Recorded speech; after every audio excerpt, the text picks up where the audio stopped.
Landlord screwed with the wrong tenant for too long, by user the Vanaja. This will be decently long as it needs some context. I'm going to throw in a lot of stuff to make it all easier to understand as well. I'll put a where the story proper starts, in case anyone wants to skip the preamble. Minor details might not be entirely accurate as I've no interest in a revival of this conflict on any level. I won completely, and any resurrection can only taint the experience. We'll start off by noting that I spent about 2 decades working in security. During that time I worked many different types of security in many different locations. The one that matters for this story was time spent in the rental housing tribunal in a major city, as a kind of bailiff. For those not knowing what that is, think a courtroom, in a major city anyway. In a smaller town it'll probably be an event room in a hotel or community center, as you'd see on TV but with less formality and an adjudicator instead of a judge. They functionally are the same thing to landlords and tenants, but they definitely aren't the same thing. This place exclusively deals with landlord and tenant disputes, and is the only place to resolve landlord and tenant disputes. Note that I wasn't a bailiff, and it wasn't a court, but these terms mostly accurately describe the situation and my place in it. For 2 years I worked at the rental housing tribunal. It was early in my time in security. I was 18-20-ish. Being as it was a major city, the sheer number of cases I sat through was beyond my ability to count. I saw everything there was to see. Noon is capable of surprising me with a story because I've seen them all. In detail, as a side duty of mine was to ensure all parties had copies of all evidence being presented. I did a lot of photocopying, and always read/inspected everything I copied to ensure nothing got cut off or made illegible. By the time I stopped working there I probably knew the way everything worked well enough to be an adjudicator myself. Well, no, obviously not, but I'm certainly in no need of a lawyer either should I ever have need to go there. I also had intimate knowledge of how the system worked beyond the actual rules. Like, for example, adjudicators would always give a little leeway to anyone representing themselves over someone who had a lawyer. Or how pissed off adjudicators would get when a party was speaking out of turn. Seriously, do not do that. Skip forward almost a decade. I left the city and am in a fairly large town in the same province, same tenant laws. I have a few roommates in a decently sized townhouse. We get along well. But there's a problem. Only I can write checks, and our paydays don't line up. So I'm the one who pays the rent, and I usually can't do it on the first because roommates don't usually all pay in time. We advise the landlord we might be a day or 2 late but we'll always have it by the 3rd at the latest. They have no problem with it at all. I spoke to them myself. For about a year this works fine. No complaints from landlord because even if we're often a day or 2 late, we always pay. We're also fairly quiet and don't damage the property. Nearly model tenants. I do not actually have any idea why, but one day this changed.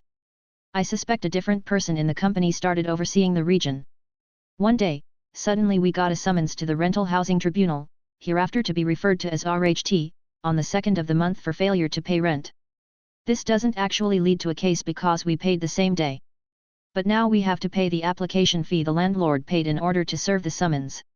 I bitched to the neighbor who was also the superintendent and eventually heard back that their contact at the company was now demanding 1st of the month, no exceptions.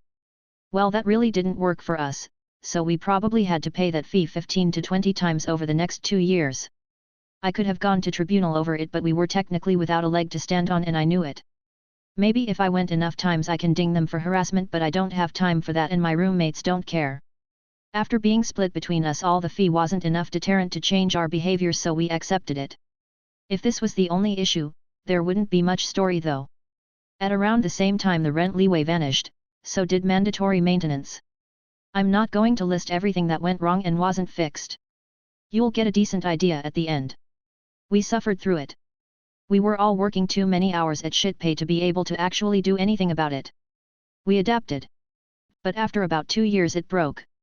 Everyone but me up and moved out for various reasons within a 4-month period. I'm not going into any details on my roommates at all because things kinda exploded for a couple different reasons outside of this.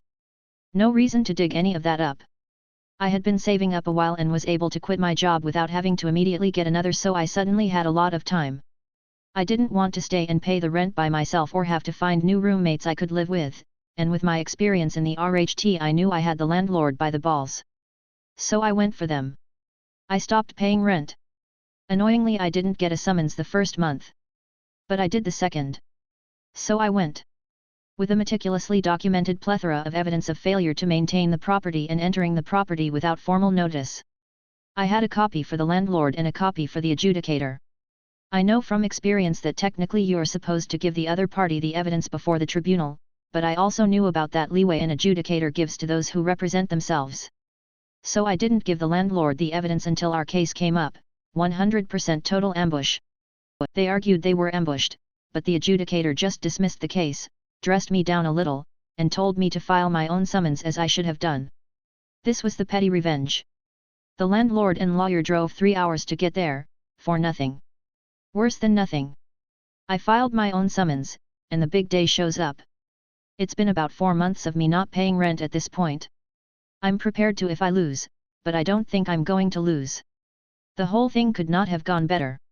I had 20 to 30 pages of evidence and 20-odd photographs, they had nothing.